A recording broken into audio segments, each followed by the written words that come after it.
നമസ്കാരം. ആയുർവേദത്തിലെ ഒരു അത്ഭുതകരമായ ഔഷധമാണ് സോമരാജി തൈലം. സോറിയാസിസ് മുതൽ വിട്ടുമാറാത്ത ചർമ്മരോഗങ്ങൾക്കും മുടിയിലെ താരനും വരെ ഇതൊരു ഉത്തമ പരിഹാരമാണ്. എന്താണ് സോമരാജി തൈലം? ഇതിന്റെ ഗുണങ്ങൾ എന്തൊക്കെയാണ്? ഇതെങ്ങനെയാണ് ഉപയോഗിക്കേണ്ടത് എന്ന് നോക്കാം.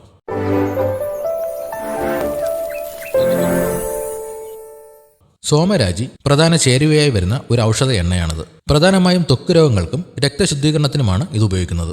ഇതിലടങ്ങിയിരിക്കുന്ന ആന്റി ബാക്ടീരിയൽ ആന്റി ഫംഗൽ ഗുണങ്ങൾ ചർമ്മത്തിലെ അണുബാധകളെ തടയാൻ സഹായിക്കുന്നു. ചർമ്മത്തിലെ ചെതുമ്പൽ പോലുള്ള പാടുകൾ മാറാൻ ഇത് മികച്ചതാണ്.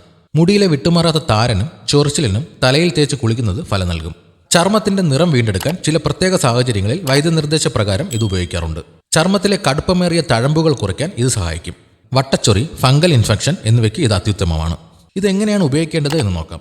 അല്പം തൈലമെടുത്ത് അസുഖം ബാധിച്ച ഭാഗങ്ങളിൽ പുരട്ടുക. അരമണിക്കൂർ കഴിഞ്ഞ് ചെറു ചൂടുവെള്ളത്തിൽ കഴുകിക്കളയാം.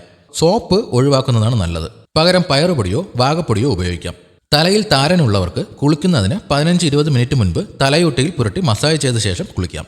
ഈ തൈലം പുരട്ടി വെയിലത്ത് പോകുന്നത് ചിലരിൽ അലർജിക്ക് കാരണമായേക്കാം. അതിനാൽ വൈകുന്നേരമോ അല്ലെങ്കിൽ പുരട്ടിയ ശേഷം വെയിൽ ഏൽക്കാത്ത രീതിയിലോ ഉപയോഗിക്കുക.